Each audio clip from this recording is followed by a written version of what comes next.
morning sir, number coding po natin. Opo, pupunta lang po sana Ay, pasensya ka na sir ha. Coding zone yun po. From the Rotonda. License. Naasahan din po namin. Ay. Wala rin po kasi kami mahanap na ano, kaya saan po namin tatambay po muna kami sa SM. Wala po kami mahanap na hotel. Sige, sige. License natin sir.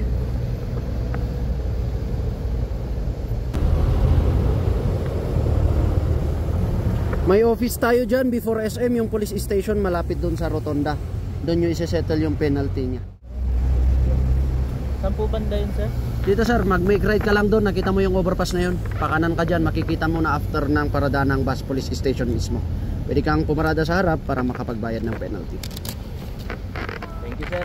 Bakit kayo nagti-thank you? Tinikitan ko na nga kayo, nagti-thank you pa kayo. Naasahan din po talaga namin. Ay, sige, sige. Have a good day po. Pwede po gumanon dito. Dito na. Pwede ka nang kumaliwa dito, wag lang mga liwa ha. Sir, thank you. Sige. Papops.